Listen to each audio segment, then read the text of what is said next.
You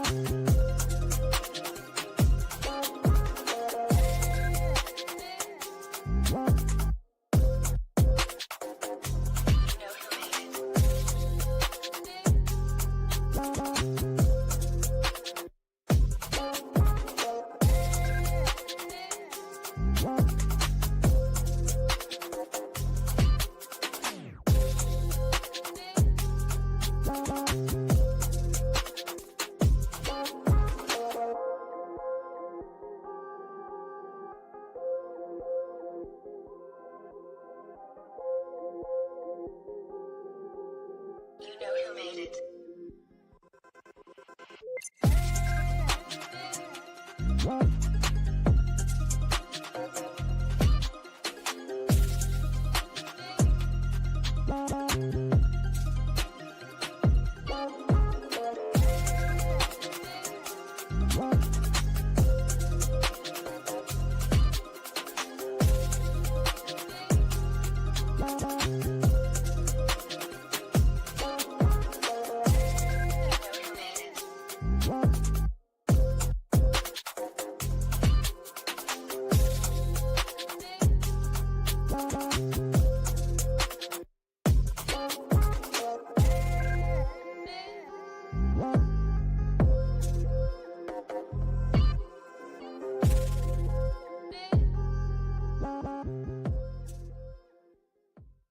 And we are live from LinkedIn, YouTube, Facebook, Twitch, and Instagram. As soon as I click go live on Instagram. Instagram's the only one that requires that extra step, by the way. Anyway, I digress. Let's get right into it. It's Revenings Wednesday, and we've got hot topics, hot guests, and hot prizes to give away as we do every night. And I just wanted to kick off with a little bit of announcement about our sponsors. So thank you so much to High Level and Cherry Assistant for making this episode possible. So I want all of you to consider something. I want you to think about the type of marketing you're putting out there and is it resonating with your audience? So one thing that we're helping people with is taking these snapshots from High Level and sharing templates with people so that you can build easily your entire marketing system. And so I'm helping people do this by getting on a High Level free trial. So just try it for 30 days. If you get on the High Level free trial, I will give you 3 months free of my group coaching program so that we can build your system and then export that to your own. So if you have questions about that, I want to help you with your side hustle, with your business, whatever it is. We're helping people right now grow really fast just by modernizing their landing pages, their automations, their social media, and all of this can be done in High Level. And, we'll drop the link in the comments. Just go to reveting.com/high level. And if you sign up for a free trial tonight, that's how you can now enter to win the High Level swag pack. So let me know, reach out to me. I can also see who signs up for the free trial, but that is where we're going with the High Level swag pack going forward. Also, tonight wouldn't be possible without Cherry Assistant. So everything you see here has been duplicated by Layla. Layla, thank you so much for being here. She's in the comments. Just let us know you're here. By the way, everyone who's tuning in on LinkedIn, and I see we got one person on YouTube, let us know, where are you tuning in from? Are you in the US? What state? What city? We've had people meet just like they realized they lived in the same block here on this show. So drop where you are, what you do. We want to know who we're talking to and keep us honest. But big thanks to Layla, who you will see in the chat. She's with Cherry Assistant, and Cherry Assistant makes this entire episode possible. They also do more than that, and you'll see that during intermission when we share a little bit more about what Cherry Assistant does, but it's a VA service, and they help line you up with a virtual assistant that helps you with your specific need. So your specific need might not be a live stream. It might be sales or something else. So reach out to Cherry Assistant and get started with them. So they're doing some amazing things. And I'm going to just put that QR code right up there for Cherry Assistant. And then it's reveting.com/high level for High Level. And now I want to get right into our hot topics here. But before we do, let's introduce the guests. Welcome to the show, Matthew and Elizabeth. Thank you so much for being here. Thanks for having us. Yeah, thank you so much for having me on. I'm so glad that you could both be here. This whole night could already start happening. We've got someone from South Florida here. But anyway, yeah, where is everyone else tuning in from? Let us know, but let's get into the intros. So Elizabeth, you know this because you've been on the show before, and we were talking about this a little bit pre-show, Matthew, but we want to know your full life story. But of course, we're limited on time. So I'm going to put up a 2-minute clock because, people buy from people, not brands. And everything we see on LinkedIn is so stuffy these days. So share your real life story. Where were you born and what brought you to this moment? So let's go ahead and start with you, Elizabeth. Okay. Well, I was born and raised on the east coast of Canada, a small island called Cape Breton. And one of my big passions growing up was Highland dancing. And it's part of what led me to, I think, where I am in life today. And why that is I was very competitive in dancing. So danced in competitions all over the world. And it really taught me about hard work and tenacity.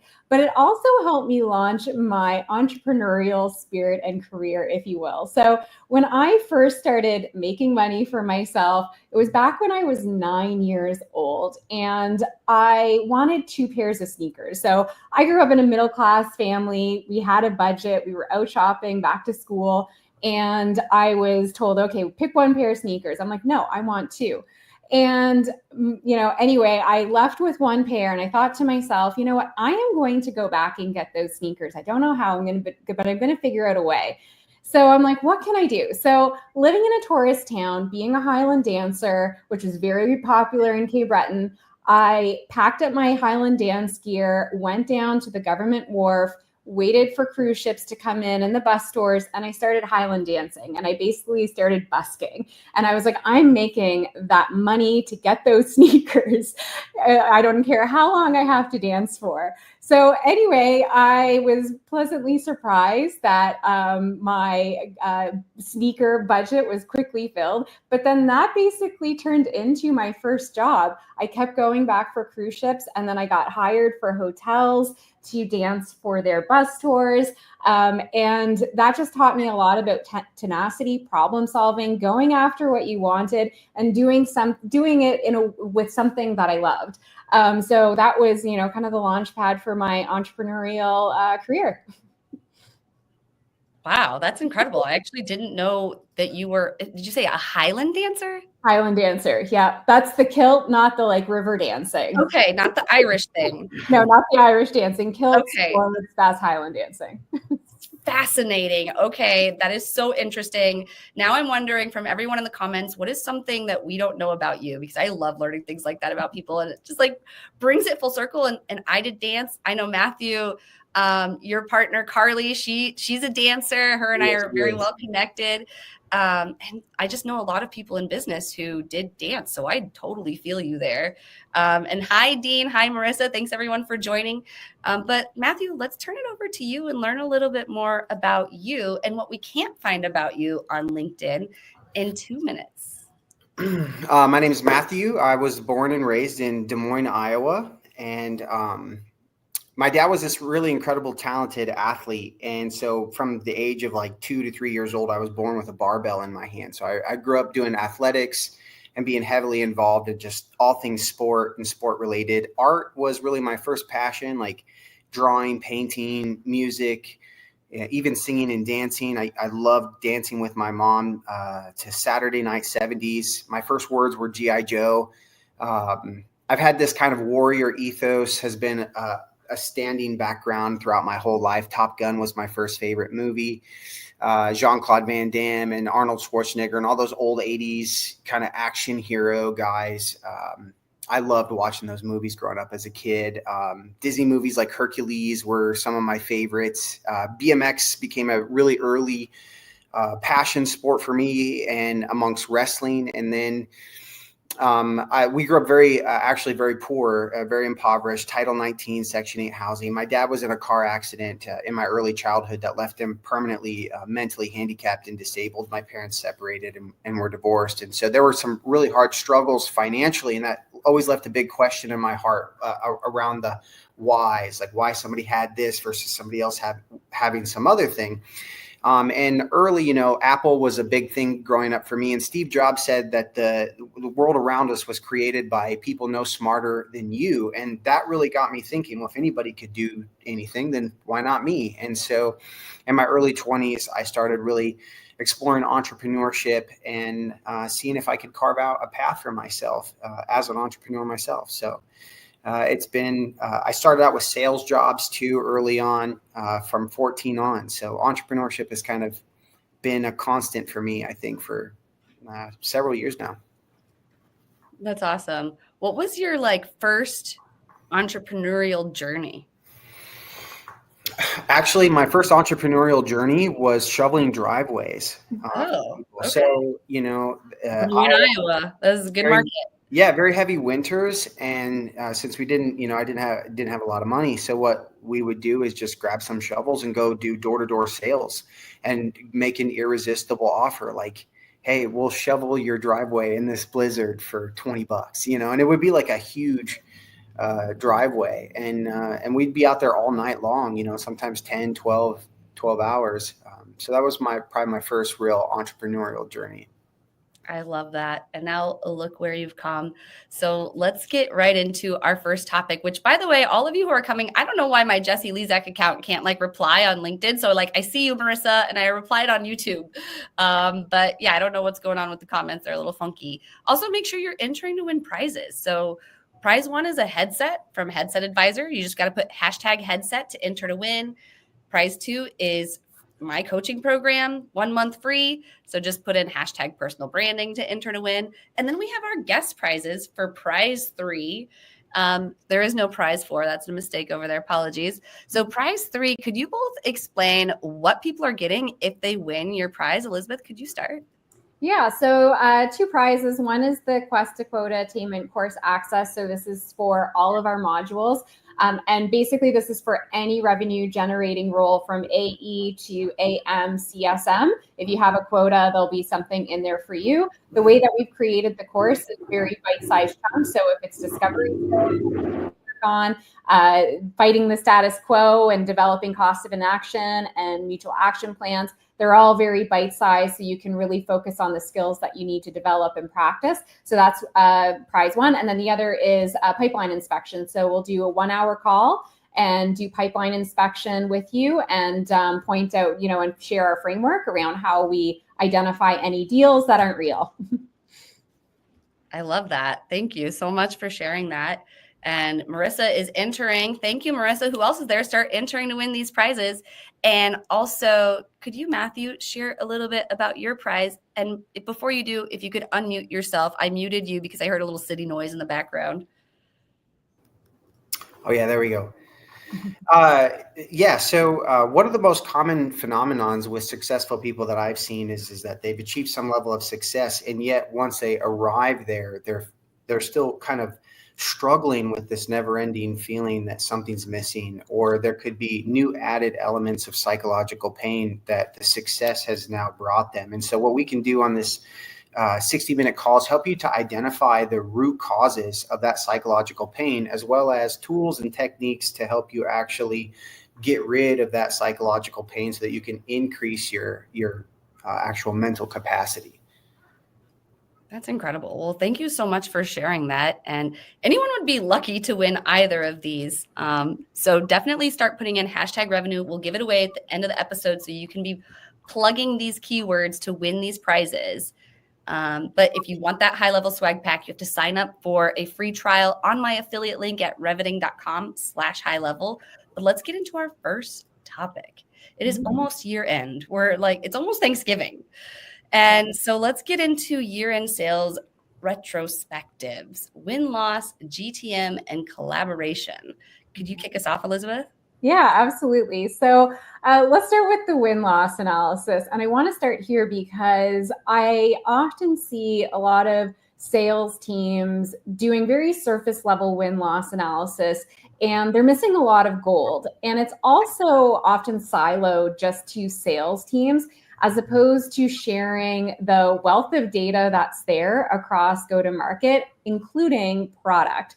So So when I talk about surface level, what I often see is you'll do an analysis that kind of slices and dices where you won and where you lost based on closed, lost, and closed won reasons. And so it could be, all right, we lost because of no decision. Might be a secondary level of looking at industry vertical. And those are good things to run analysis on, but it's only scratching the surface. And so what I work with clients and what I do win-loss analysis on myself is doing it around a broader set of data points. And so this is looking at key segmentations of your customer base, different cohorts and personas and roles, and also including your existing customers. So this is around your churn, but also your expansion customers. Like, where are you growing or not growing? Where are you stagnating? And then beyond that, and especially, when we're coming up to the end of the year for a lot of companies, looking at it in the context of macro and micro circumstances. So it's one thing to look at the data, just within the context of your own business. But then we also need to make sure that sometimes when we're doing win-loss analysis, that we're also looking at regulatory changes in the competitive landscape. And then it's okay, well, what do we do with this data? So again, the next mistake that I see is, okay, you run the win-loss, but then, it kind of dies somewhere in a spreadsheet or goes no further than discussion in a meeting. So one of the things, I'll give an example from a client, is we ran a win-loss analysis, and they had 3 key verticals that were their ICP. There was SaaS, travel, and healthcare.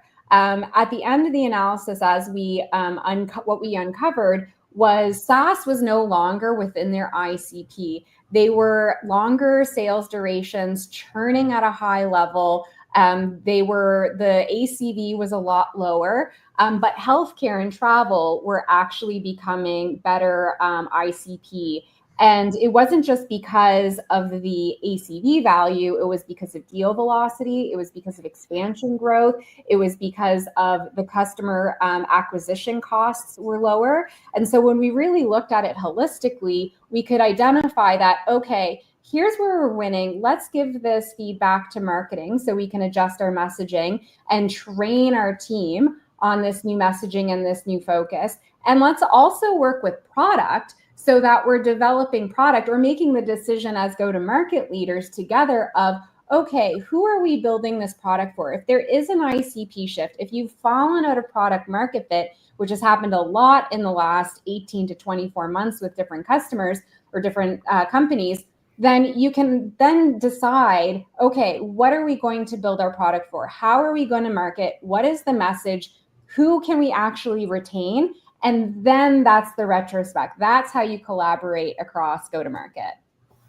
Oh man, I'm curious from the audience, who has done this sort of analysis, the win-loss analysis? I feel like I haven't seen that done properly. Not many do, to be honest with you. Not many do it. It's very surface level. And then most don't know what to do with it. And it ends up being data that sits somewhere that doesn't end up having an impact on the business, and which is unfortunate because there's a wealth of information. And then the other thing is not talking to your customers. Like, go do a voice of the customer, pick up the phone and talk to your customers, talk to who left you. People love to give feedback and, sometimes complain and give opinions, capitalize that and learn from it. Totally. What's your take on all this, Matthew? Well, I really think that one of the things that getting really clear on your data does is it helps create ease within your business. And the clearer you can get on that data, it helps people make really smart choices. And in the game of being able to pair customers with the right products, or if you're in product development, then being able to understand where that data is leading you can give you a lot of things, I think, to go off of in terms of where you need to look in terms of what the future visioning or decision making is really going to drive the course of the organization. Mm-hmm. So that to me was really exciting. Such a good point. I love what you said about driving the decision making, because that's ultimately what we want to get to, is what, are the best decisions that we can make with the info at hand, so we can all win. Yep. Numbers make things, they help in making things clearer as well. I don't know any of the best founders that I have ever met that were not obsessed with the details of their business. They're very, all of them, and even great founders in the past were absolutely obsessed with the details of their business. And the clearer you can get around the numbers of your business, then it really appears to me, in my experience with working with founders as well, it helps with the non-tangible side of things too. The emotional end of driving the business forward, which so much of business really is centered around the mind and emotions of the individuals inside the organization, and then the minds and emotions of the customers that you're servicing. Yeah, it's the data meeting the emotion and the feeling and the conviction, I guess, because one of the things that, if I think of some unfortunate board meetings, I guess I will put it that way, that I've been part of, it's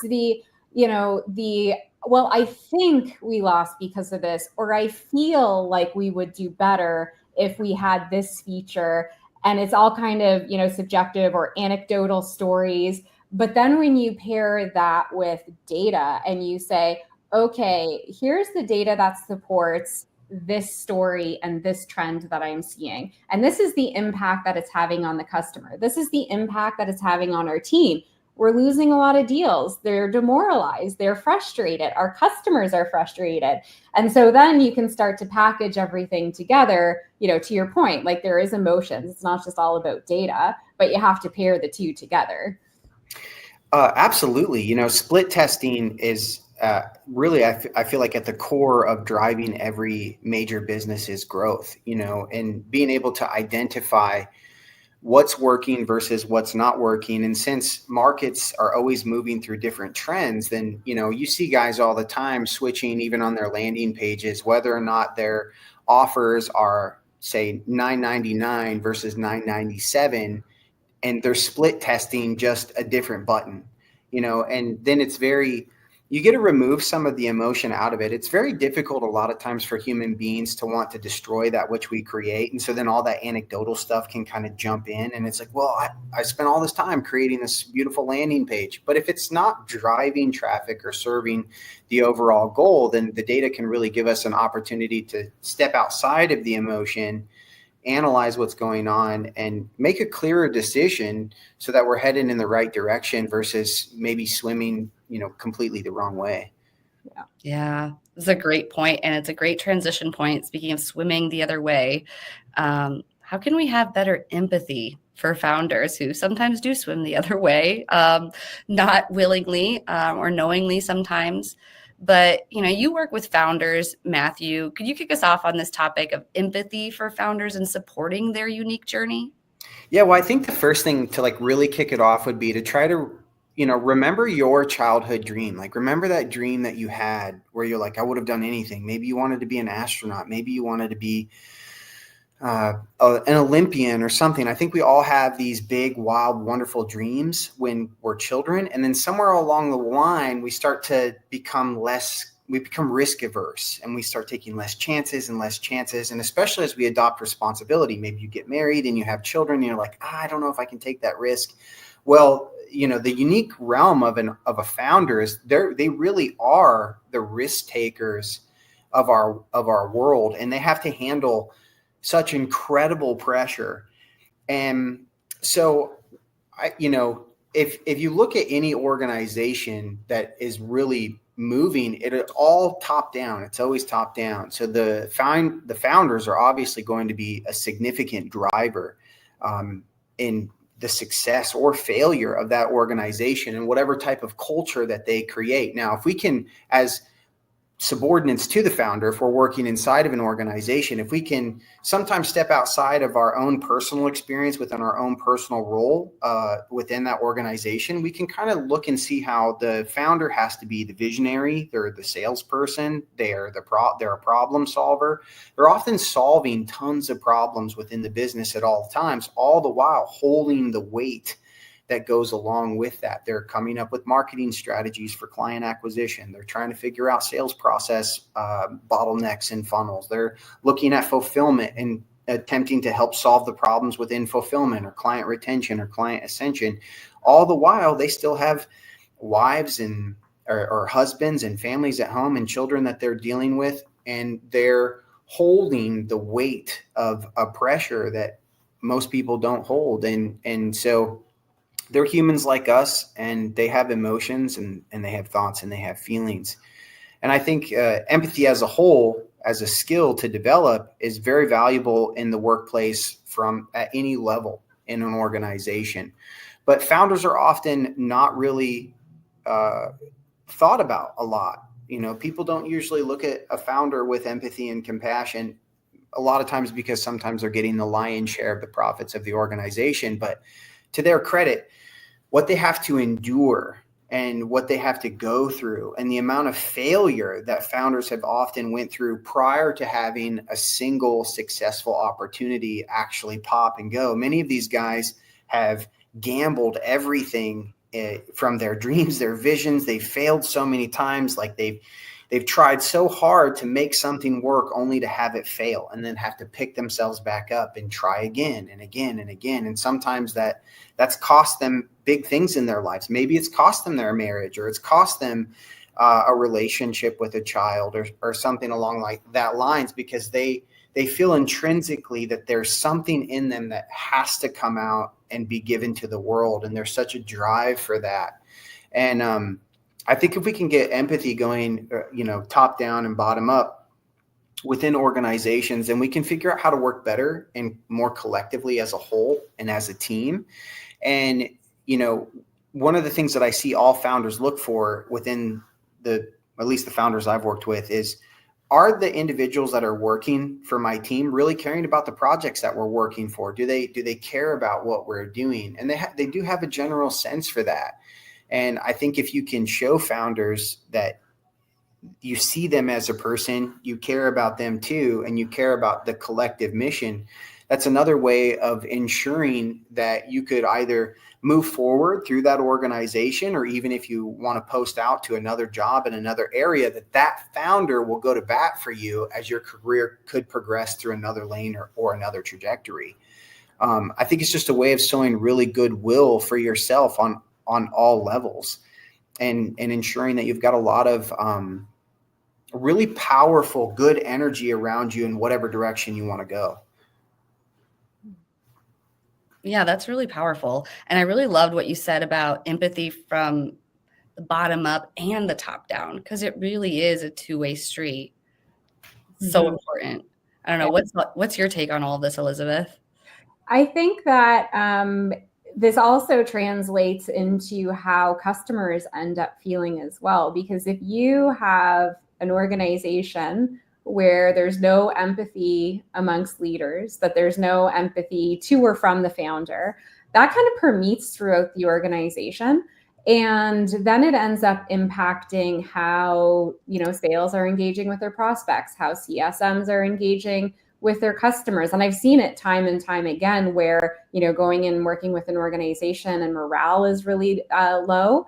So I think, this is kind of to the point of your throat, like top down, bottoms up comment, that it has a ripple effect if that empathy isn't there. And it impacts problem solving, it impacts decision making, it impacts culture. Like it just has or it can amplify if it's there. It can be a force multiplier if it's there. Totally. Yeah, I think we often forget that we're human beings, and every human being is going through an emotional roller coaster throughout the day. Even very highly trained stoics, they're still having an emotional experience on the inside. And empathy gives us a way to remember that we're human, and it gives us a chance to connect and start to hold space for one another, and then remember collectively that we're working for a common goal. And so as I really see that entrepreneurs have there were three key things I thought would be really good to think about. Would be the emotional roller coaster of an entrepreneur, worrying about revenue coming in, money going out, how are sales, how's this? Like they're holding the weight. If it fails, ultimately they're just kind of stuck. And then they have to feel the weight of like everybody who goes out of a job because they failed.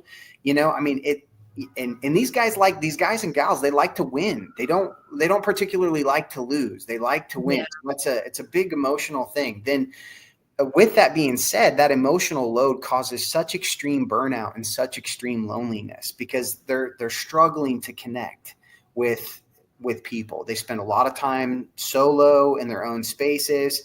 And that would be kind of key factor number 2. And the third one would be this balancing act that they always have to do between living in the realm of their imagination, which is where their vision is. They're like, I have this vision. I mean, think about the iPod, right? Like Jobs living in the realm of imagination land completely, and then gambling all of that money, all of that time, Apple's future on the iPhone products that we have today, and then combining that with the reality of bringing something from imagination to a marketplace.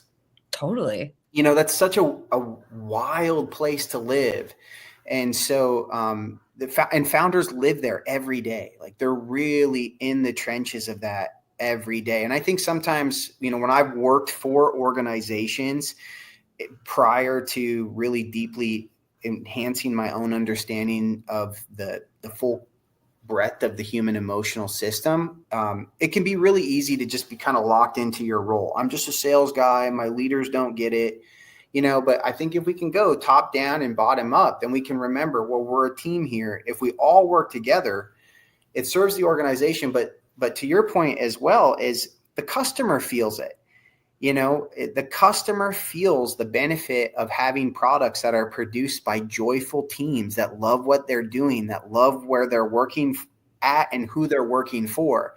Imagine walking into an office and like your founder's there and you really like him, like you like who he is or she is. And not only that, but their passion affects their top-down leaders and their integrity affects their top-down leaders, and everybody's just bought into the vision. And when you go there every day, you feel like you're a part of something and you're pushing forward towards something incredible.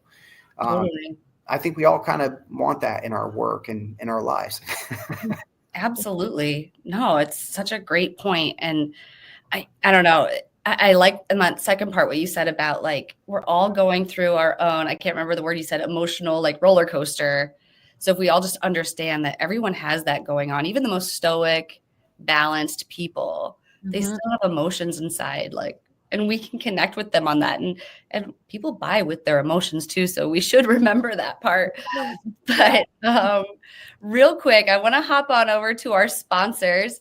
And I'm going to tell you a little bit about Cherry Assistant through this ad, and we'll be right back with you. This is Mike, also known as Clean with Mike on Twitter. Mike hired a virtual assistant from Cherry Assistant about 2 years ago. Now he has a $50K per month business, fully managed by a remote operator in South Africa. His VA from South Africa does the following: closing inbound leads on the phone, Yelp and Google and Facebook, manages his CRM and Go high level, deals with rescheduling, cancellations, any issues, hires and manages the cleaners, and sends them daily reports and updates. Mike has a fully cash flowing business managed by a remote operator for only $8 an hour. You can also hire a US equivalent worker in the Philippines, South Africa, Latin America for a fraction of the cost with Cherry Assistant. Be like Mike and grow your business with offshore staff. Absolutely. I couldn't agree more. Cherry Assistant has seriously helped me level up. I wouldn't be able to run my business without Cherry Assistant. So big thank you to Cherry Assistant for all they do. But they help tons of businesses like cleaning businesses, other B2B companies. So reach out to Cherry Assistant here. I'll put my QR code for Cherry Assistant up here. If you're looking for a VA, it won't break the bank and you will get some support.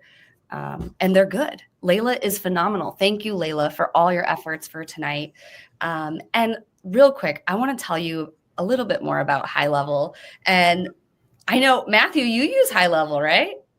Yeah, I would say that I'm new to the High Level universe this year, but and I'm not, tech is something new for me too. I'm kind of I'm more of a human mechanic than a tech savvy guy. But what I've loved so far about High Level is the user friendliness of it, that even for somebody like me, who's relatively inexperienced on the back end of web design and all that other stuff, I can't even express how much fun I've been having personally messing around with understanding different funnels and the full spectrum service that actually Go High Level offers. So far, it's been my favorite platform to use. That's awesome. Well, I agree. It's become my everything tool, and I've white labeled it. So mine is app.reveting.com. And underneath my High Level sweatshirt, I have my SaaSpreneur shirt. And basically, like, High Level does this like SaaSpreneur thing because they help you build a SaaS by white labeling their tools. So it's a full service CRM marketing platform. You can build your website, email, you've got your opportunities, all the sales stuff in there. And it's like all of the features that we would pay for these big SaaS tools, but for a fraction of the cost. But then you can add other accounts to it. So I have my Reveting account, and then anyone who joins my coaching program, they also get their own sub account without increasing my rate. So it's like an agency CRM. So if you are able to add some value, it's really easy to like create your own SaaS. And I add value just by helping people post on social media. So High Level has an amazing social scheduler that works across channels. And of course, we help people on LinkedIn, but we also help people across channels. So then we're able to get them on High Level and then go in and manage all of their social media on High Level. Then we have some clients we're also helping with their newsletter. Again, we just get into their High Level. Like, it's a full service platform. So if you are looking for a side hustle idea, or you're looking for a new offer for your business, think about creating a snapshot. And so what that means in High Level is you can make a snapshot of your automation, you can make a snapshot of your website, and you can copy that into another account. So I can take my website and put it into someone else's High Level and then just edit it. I don't have to rebuild the whole thing. Same thing with the automation. I can go in and just copy that. So that's what we're doing with High Level, and you can do that too. People are making so much money on High Level right now being an affiliate. So I don't just want to help you get on High Level. Like, if I'm going to provide value to you, it would be to help you become an affiliate because you get 40% commission. That's what I want to talk about tonight is the SaaSpreneur thing. So if you are interested in learning more about High Level, all you need to do is go to reveting.com/High Level, sign up for the 30-day free trial. You'll get entered to win for the swag pack, but you'll also get 3 months free in my coaching program where we can build the stickiness of your program within those 3 months. So that's all I have about High Level, but I would love to hear from people in the audience who are also using High Level and any other use cases. And folks, y'all are quiet in the comments tonight. I see Layla there. But I do see we've got 2 people on YouTube, and we do have some folks here on LinkedIn. But let us know, like, audience, talk to us. Where are you from? Like, what do you want to hear us talk about? This audience, this show is for you. So keep us honest. And let's move into our third topic. So Elizabeth, pipeline inspection framework. Yes. So who here in sales has fallen for happy ears and lost deals that they thought they were going to win because they fall victim to happy ears? Well, this is about assessing whether your deal is real. And this is bringing some objectivity to the pipeline inspection process. So what we want to do is, okay, there's the mechanics of sorting through your pipeline, seeing what's in quarter. That's not really what I want to talk about. This is really looking at the strength of your deal. And so here are some things that we look at when we're doing pipeline inspection. So we want to look at something like the close date.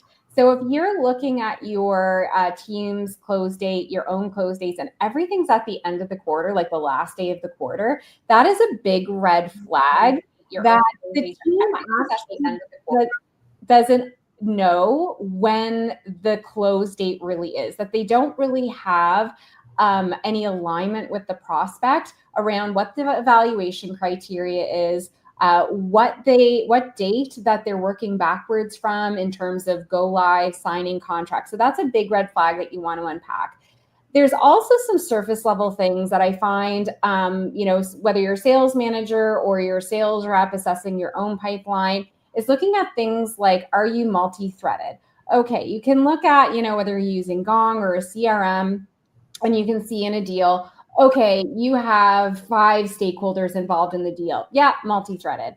But that's not really indicative of, a deal that's real and deal strength. So when you're doing your pipeline inspection, what you want to assess is, do I understand of all of these stakeholders that we're looking with, what their role is in the buying decision?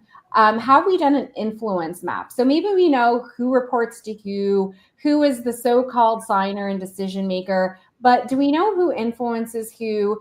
Do we know who is a detractor? Do we know who is, really supporting us? And have we tested our champion? Is our main point of contact just a main point of contact, or are they actually a champion? So these are the things that we want to assess and make sure that we're not just looking at the surface level detail around, we're saying this is going to close in quarter. Yeah, we have a few people that have been involved in the deal. We really want to get to the quality of the deal and to really assess whether we are working with the right people. The other aspect of pipeline inspection, and if there's, kind of one thing that if I have 30 seconds to look at a deal and to assess whether the deal is real, is looking at, have we identified what problem the prospect and client is trying to solve? And does that problem tie to a top priority that the decision makers in the buying committee is willing to spend money on? Companies and leaders have no shortage of problems. I think we can probably all agree, if we look at our roles, if we look at our companies, there's tons of problems. But what are the problems that align to a top priority that are going to get budget, that are going to be the things where they say, yes, this is going to help us hit this target, this top company priority, this is going to help me get a promotion. We want to tap into that emotional buy-in as well. And that's how you can assess whether a deal is real. This isn't exhaustive. I know I only have like 2 to 5 minutes to go over pipeline inspection, but those are the things that I really look for when doing pipeline inspection. Oof, I love that. So if we could just snapshot that really quick, how would you put that into a 3-point list, just so I can remember a little easier? Yeah. So the first part would be to look at red flags. So I'm going to sort through and filter my pipeline. So I go in my CRM, I'm going to filter my pipeline, and I'm going to look and see what deals are just conveniently put as the last day of the quarter.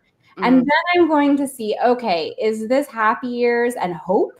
Because hope doesn't close deals. I'm going to start inspecting those pretty darn closely to see if we've established what their desired go live date is, what the critical event is, what the things are that's actually driving that date, and the decision criteria and the success criteria. Because if we don't have those things, then, the rep may have just put that date in to, satisfy their pipeline, or again, kind of falling for happy year. So filtering date, then looking at stakeholder engagement. So again, not just whether we have how many contacts we have within that deal, but we want to look at quality engagement. And if we understand what each person in the buying committee is assessing and making a decision based on, if we don't know that, then we haven't done our quality work in multi-threading.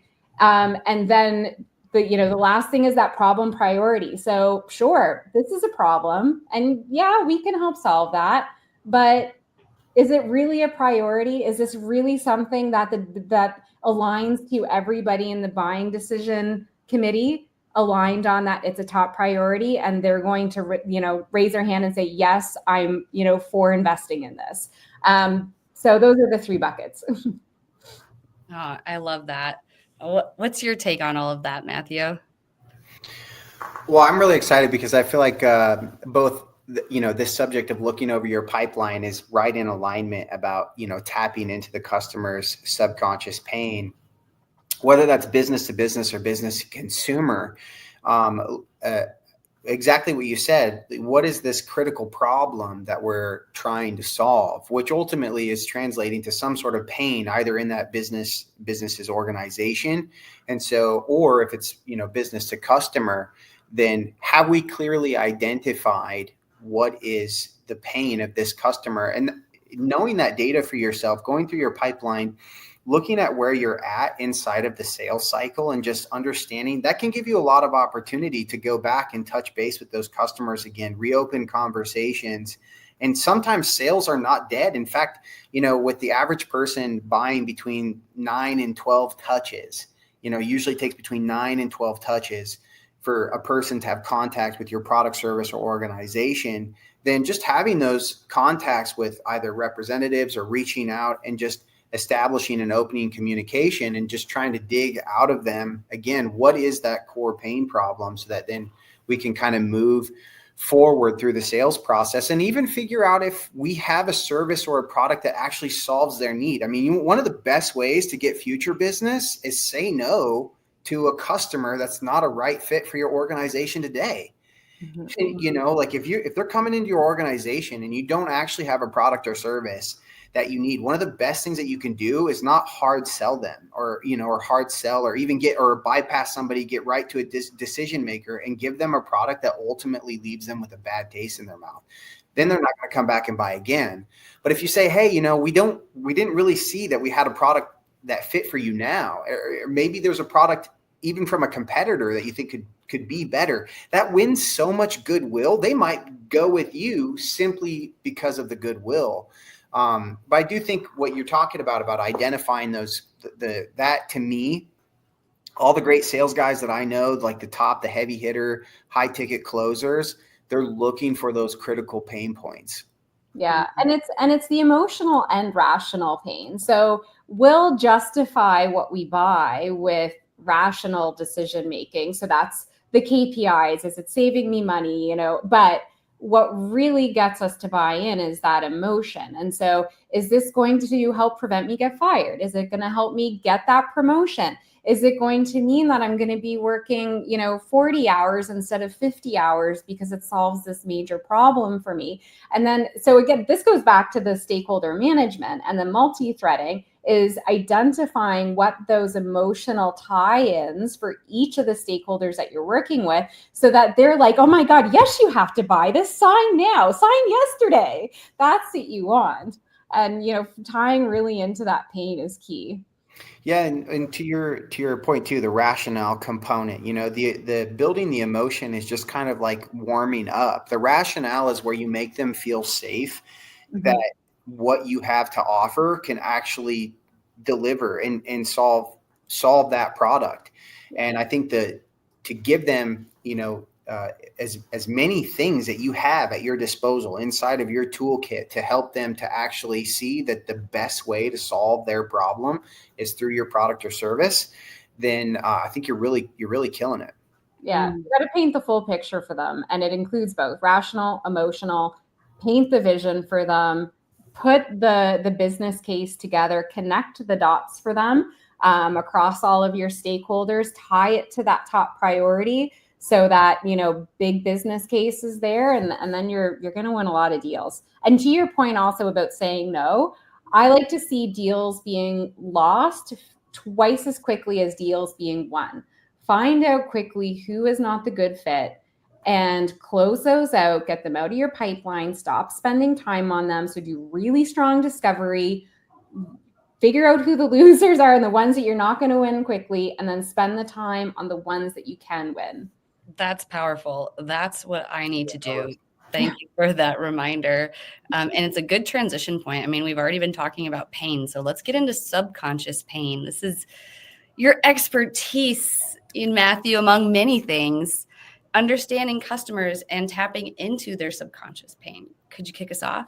Yeah. So, every time as I see this, we all, whenever we go to purchase something, there is a pain in our life that we're attempting to solve. But for us on the other side of that, whether we're in the founder role or we're somewhere in the organization, what we're trying to understand is what is the hidden pain. what are they not fully communicating with their words? And so we want to be able to dive into our customers on a subconscious level and really speak to those subconscious pains. So, most of the time, an example would be, if somebody wants to lose weight, they usually don't necessarily want to just lose 40 pounds. Or whatever that may be. Maybe they're on their way to their next high school reunion, and that ex-boyfriend that they used to know and have a relationship with is going to be there. And so they want to feel confident in their clothes, and they want to have an aura about them when they go into that interaction. And so these are some of those subconscious pains that we can actually use to craft messaging or craft offers around that actually speak more to the detailed part of a person, that where when they read your messaging or when you're having a conversation with them, they literally feel like you're inside of their head. So as I see it, I think there are 3 key things that we want to think about when it comes to subconscious pain. The first one would be never underestimate the power of emotional triggers, even for yourself. Really get to know, like, what is a trigger? A trigger means that if there's an emotional trigger that arises in a person, that is that person's subconscious speaking. If you've ever caught yourself in a moment where an emotion just suddenly flooded your body, what happened was incoming data came into your consciousness. It hit your subconscious faster than your conscious mind could process it.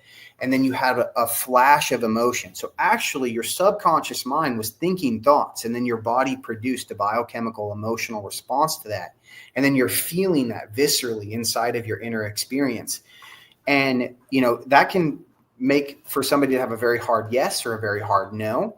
And knowing the power of emotional triggers can really help us create an atmosphere of safety. Say if we're a salesperson, and now what we want to do, we've got a customer on a call, and we're having this very first interaction with them. We need to build rapport, and we have to start to understand what has brought us on this call today. And so that's really going to be point number 2, which is getting to understand the pain and the desire. So this is like, what is the pain that they're wanting to solve or avoid? And then what is their dream outcome? What is it that they would love to move towards? Like, where's their darkness? Where's their light?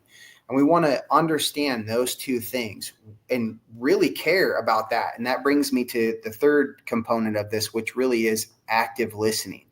This is where I believe really loving your customer or loving the person on the other side of the phone, really caring for them and caring that the product or service that you're going to help match them with is actually going to help them solve their problem. I really think that this is going to be the future of business as a whole, especially in the next maybe say 10, 15, 20 years. I think business has gotten so competitive that it is going to be the salespeople who care genuinely about the people on the other side of that phone call, and they want to understand the subconscious pain, and they really want to provide a real solution.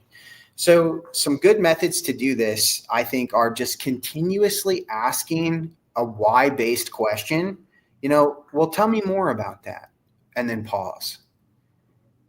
And as they kind of dive into, because people are not necessarily trained to be vulnerable in today's society. So we want to be able to give them an opportunity to feel seen and understood, for that rapport to happen.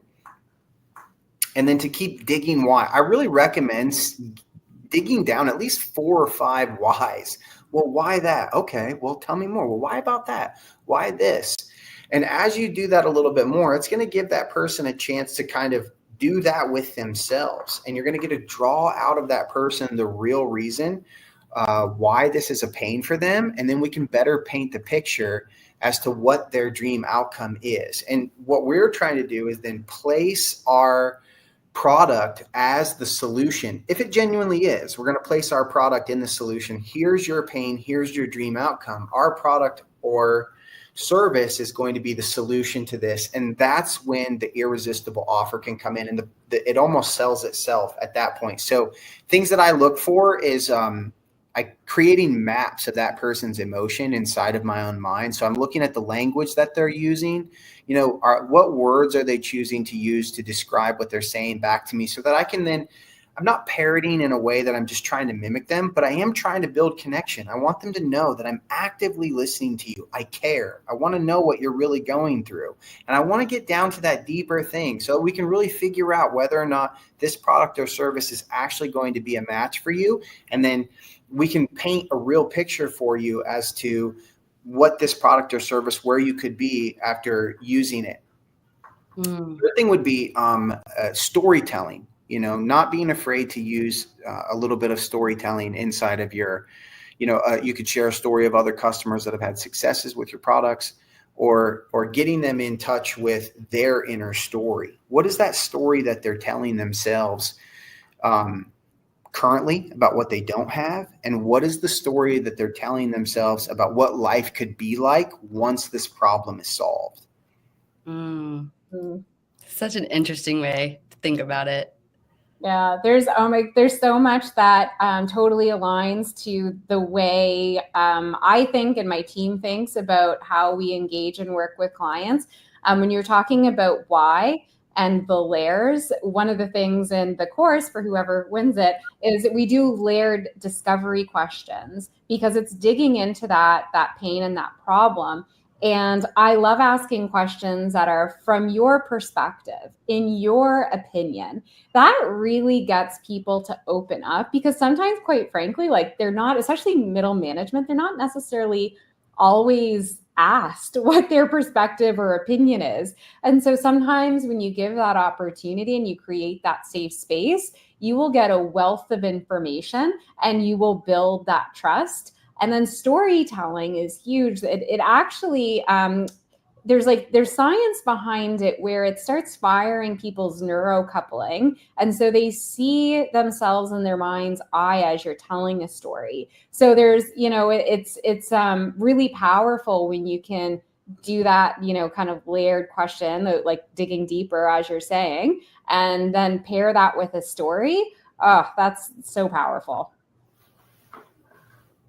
It really is. Storytelling is really where it's at. I mean, humans have been telling stories since the beginning of time. We talk about this on here before, where it's like we see cave drawings, right? Like early prehistoric people, whatever, like they were telling stories and passing them down. Like they resonate. It's part of our DNA. We are storytellers. So yeah, I'm really glad that both of you brought that up. But we are running close to the top of the hour, and we got to give away prizes and do the guru of the week. So I'm going to go ahead and transition us into the guru of the week. Woo-hoo! I'm going to pull myself out of the screen, and I'm going to ask you both to tell us why folks should be interested in your guru of the week, why they should go follow them on social media, where they can find them on social media, how they inspire you, and why you think they might inspire others as well. Drum roll, here are our gurus.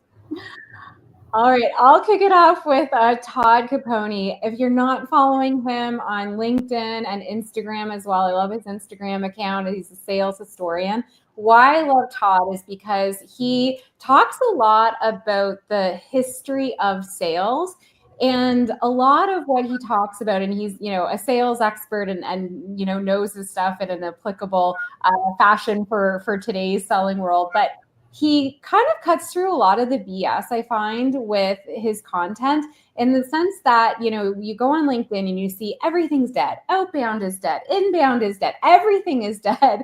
But you go into, Todd's content, and he really gets to kind of just like the root of a lot of the history of sales and how it's evolved. And there's always, some thought-provoking things to think about. And I just find it's always rooted in reality. And again, he's a sales expert, so there's always, some tips and some things to take away.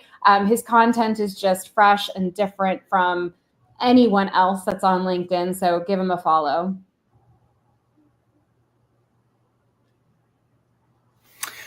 So I really think that Sadhguru, he inspires me so much, because whether it's business or life, I think that everything that we do in life is centered around increasing our feelings of pleasantness. Meaning, I want to feel more pleasant than I presently feel.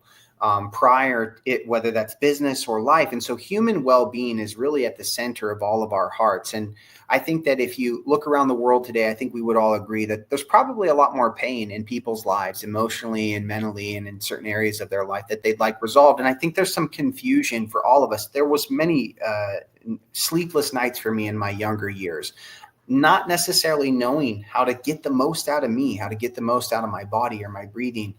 What were these things that I called emotions? How does my mind really work? What is consciousness? And so there are a few people in the world that have really inspired me. And Sadhguru really is a man, in my experience, whose integrity is unmatched. His clarity of perception is just phenomenal. And when I see life lived as intensely as his, I think to myself, I'm like, wow, how does this guy is managing all of these amazing things? He's such a giving person. And I know that if you take some time to check out his content, if you're interested in anything about being human, he's got an enormous amount of wonderful content on how you can get the most out of yourself. Yeah, he's such a unique guru of the week. I'm so glad you chose him. And I do follow him on Instagram. I don't know, where else is he big that people might be able to follow him? He's huge on YouTube. I think one of the most popular ways people kind of search him is they'll say Sadhguru on anxiety, or they'll go Sadhguru on depression, or and then you'll just find like hours of content of him just kind of giving insight onto these various aspects of being human and what it means to be human. I can't wait to check him out. Yeah, no, he's really cool. I like seeing him in my feed. He really is inspiring. But with that, we got to give away some prizes. So before we do, yes, prizes. Could you both tell our audience one more time about your prize? Matthew, could you start? Yeah. So what I help people do is identify what the root cause of their psychological pain is, even after the success that they've achieved. Most of the time, people have been operating from a perspective like, once I get this thing that I really want, then this kind of inner pain that I've been feeling is going to go away. Then they get there and they're like, ugh, it didn't go away. What do I do now? I don't know how to even identify it. I don't know how to get rid of it. I've exhausted every known way. I've got the money. I've got the house. I've got the car. I've got the business. I've got it all. And I'm still, and that's where your boy comes in and throws like a Patrick Mahomes touchdown pass. And we identify what that root problem is and show you how you can actually get rid of that psychological pain for good. Yeah, I love that. Such a needed course. Thank you for sharing that. And how about you, Elizabeth? So the Quest to Quota Attainment course is for sales reps, AEs, AMs, CSMs. We have it broken out so you can choose your own adventure if it's new business, expansion, or renewals. And it's bite-sized chunks, so you can learn a new skill, practice the skill, move on to the next one, short videos, along with some helper content. And then we'll do a 1 hour free consulting on pipeline inspection. I reviewed part of our pipeline inspection process today. Whoever wins will see the full framework that we follow. So yeah, that's what we're doing, Way. Awesome. Well, let's go ahead and give away some prizes. We didn't get too many entries, y'all. So if you're still here and you haven't entered, put #revenue, #headset, or #personal branding. Right now, I only see one entry for personal branding. So Layla, if you don't mind going through the comments and just finding that one manually, I'll just run those that have multiple entries.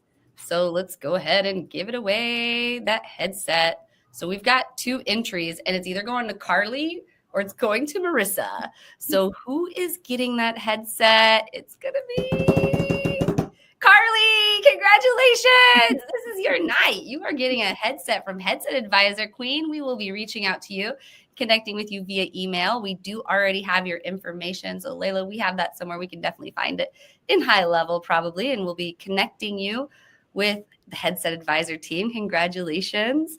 And let's go ahead and give away our next prize, which is the #revenue. So again, we got Marissa and Carly going in on prizes here. Who's it going to be? Is it like Carly's night? If so, I think she needs to go get a lottery ticket. No, Marissa, you're going to take prize 3, #revenue. So I can't remember, Marissa, if we have your information or not, but Layla will help get in touch with you. You can also go to revening.com/win to submit your information, and we will connect you with the prize givers to get you your prize via email. But thank you both so much for coming on the show and for sharing a prize and all your valuable information. And, this isn't the end of this. We repurpose this to podcast, and, it'll continue to get views, probably more even afterwards. So if people are listening in and they want to follow you or they want to work with you, where could they reach out to you? So could you tell us, who do you serve? How do you serve them? And if they want your help, how could they reach out to you? Elizabeth? So we work with mainly B2B tech companies. Reoccurring revenue models is our sweet spot. And in the, kind of 5 million upwards to 100 million, we help with revenue optimization. So if you're struggling to hit revenue targets, we help you from marketing, sales, customer success, revenue operations, or if you have a lofty goal that your investors or board are pushing you, whether it's profitability or big revenue increase, we will help you hit those targets. And you can reach out to me on LinkedIn. So look up Elizabeth Italiano. There's not many with my name, so you'll find me there, or you can email me at elizabeth@wntdpartners.com. Awesome. Thank you so much. And how about you, Matthew? So we work with a lot of variety of successful people. We do work with a lot of founders, but we can actually help everybody from professional athletes, we've worked with chiropractors, doctors, physicians, surgeons, really anybody in that niche group that is used to achieving and winning, but they're finding themselves finally in this point where the winning and the success is no longer giving them the fulfillment that it once did. They're kind of coming to the end of their rope with the success, and they're finding that they're still in psychological pain. So we can help you to identify what the root cause of that psychological pain is and give you practices, processes, and the support that will help you to uncover it, get rid of it, and get you clear on what's next in your life and in your future.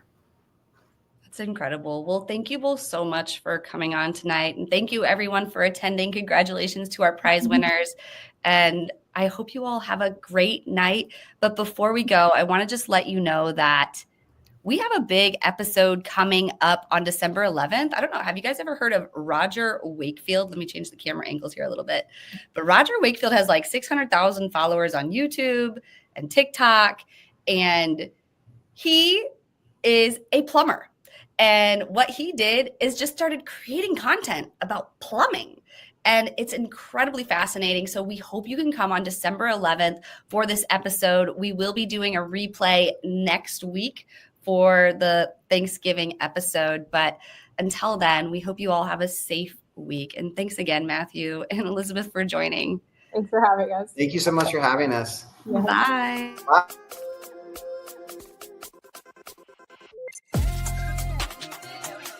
You